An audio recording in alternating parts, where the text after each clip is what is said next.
Izuku continued looking at the map. He had been looking at a certain planet that had been bugging him for the last few hours. Looking at the planet, we find out that it was, surprisingly, Earth. It seemed as though that this planet in particular was the thing that was harboring the pure good life form of this Majin Buu creature he had heard about from Murik. The old Namek had informed Izuku about the creature's desire to protect all life within the known universe and would do anything to protect Earth in particular.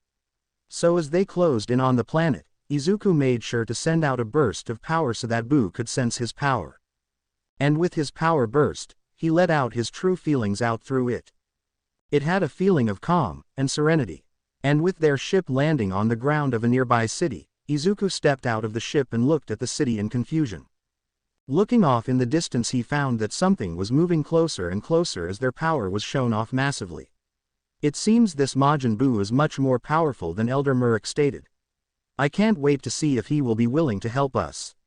Izuku thought to himself as he stood on the ground near the ship. The Saiyan females inside the ship were unconscious from knocking the other out during their training, so they never sensed Buu's arrival. Standing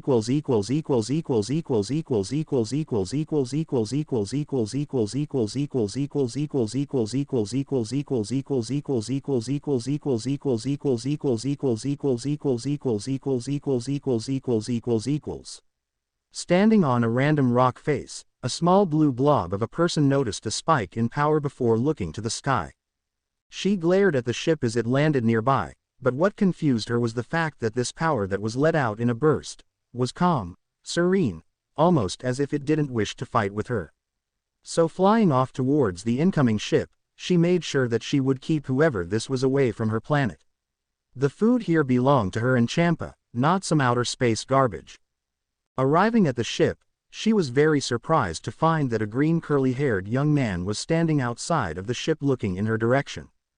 And as she landed in front of him, he seemed to smile even more, causing her to lower her guard a little. He seemed friendly, at least, better compared to some of those other evil bastards that tried to take over the planet. "Who are you? Why have you come here?" she asked, as the young man stared at her in confusion. "I've come here for some help. Elder Murik of planet Namek sent me here," the young man said, as he stepped forwards and bowed. "My name is Midoriya Izuku, and I hail from the planet Sadala. Where all the Saiyans live. I came out to explore the universe and have some fun." Before hearing about a threat that could cause the whole universe to disappear, Izuku said, as he stood back up looking at her. "Well, my name is Majin Buu, and what are your reasons for seeking me out?" she asked, introducing herself. "I am looking for someone who would be willing to protect the universe and all life that is put in danger from this threat. Between you and me, I don't think I am strong enough to face this threat alone," Izuku said, as Majin Buu stared at him for a moment. "What is in it for me if I join you?" she asked, as Izuku stared at her for a moment. "Well, adventure. I don't have anything that would suit your fancy," Izuku said, rubbing the back of his head in embarrassment. "What foods did you bring?" she asked, as Izuku looked at her in confusion. I only brought enough food that would last us until we finished our journey across the universe. But it would only last a few weeks at best," Izuku said, as Majin Buu growled. "I asked what kinds of food you brought with you," he said, pointing at him with a blast ready to kill. Izuku raised his hands in the air as he spoke towards the seemingly angered Majin Buu. We have a lot of meat, some snacks as well as juice," Izuku asked, at the last part as Majin Buu continued to glare at him. "Will you be returning to Earth anytime soon?" Majin Buu asked, as Izuku shook his head. "Not unless I have to. I have a home on planet Sadala. I just want to live out the rest of my life in peace. And I wanted one last adventure before having that," Izuku said, as Buu nodded. "Your words ring true. I can tell if one is lying. It is how I killed all my foes who wished harm on Earth. This planet is off limits to those who wish to take it over. It is under my jurisdiction to protect, and those who try and defeat me will get no mercy," Buu said, as Izuku nodded. So, do we have an agreement?" Izuku asked as Buu thought about it. "Who else is with you on this journey? It can't seriously be you alone," Buu said, as she sensed two others inside the ship. Ah, you must be sensing Caulifla and Kale. They were training before I came here to seek you out. They got really into their training, Izuku said, chuckling. I cannot blame them, they are really Saiyans.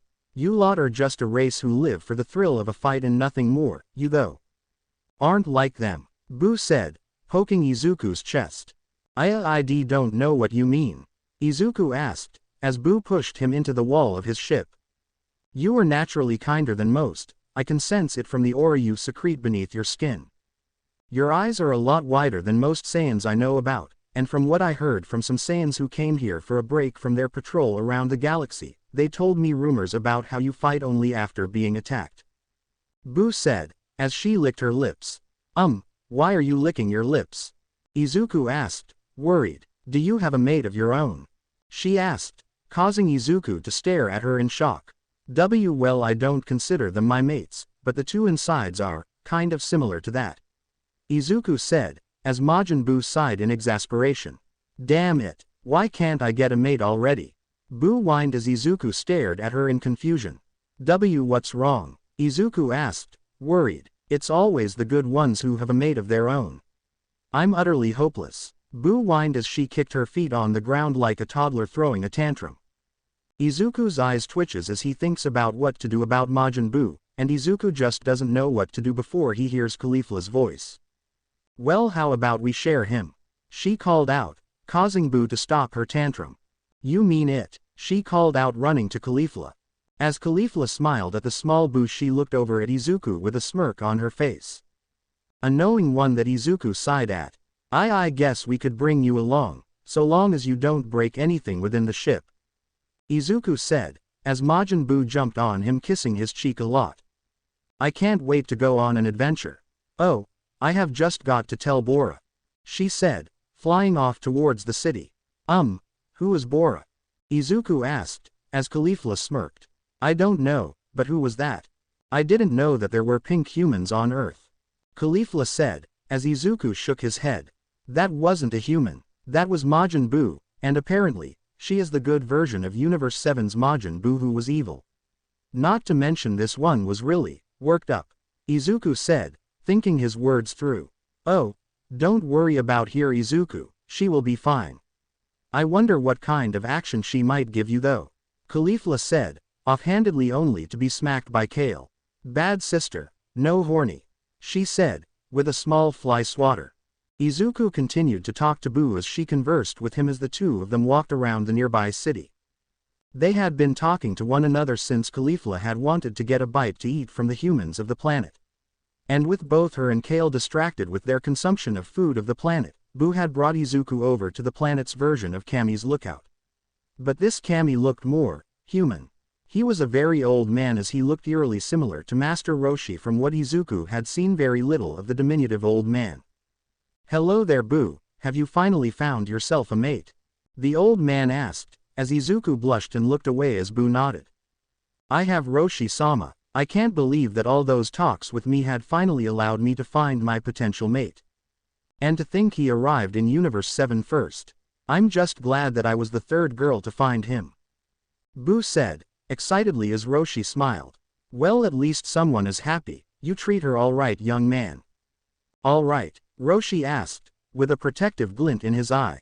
Roshi, I thought you lived in Universe 7, Izuku asked, as the old codger just chuckled. In this universe I am the guardian of the Earth, but I am not the Roshi you seem to know about, Roshi said, as Izuku nodded before looking to Buu. So, Buu, what are we doing here exactly? Izuku asked, as Buu gained an excited glint in her eye. Oh, dearie me, I forgot to inform you. I wanted to fight someone when I first saw you, thinking you were a threat to my planet. So in order to see how strong you are, I wanted to have a spar in the hyperbolic time slamber, she said, as Roshi just glared at the diminutive pink girl. Hyperbolic time chamber, Roshi corrected as Izuku nodded. So you wanted to spar with me? How far are you willing to go? Izuku asked, since he didn't think Buu knew about God Ki. Go as hard as you can, I can take it. And whatever my body can't handle, I can just regenerate from a singular cell if it survives, Buu said, offhandedly.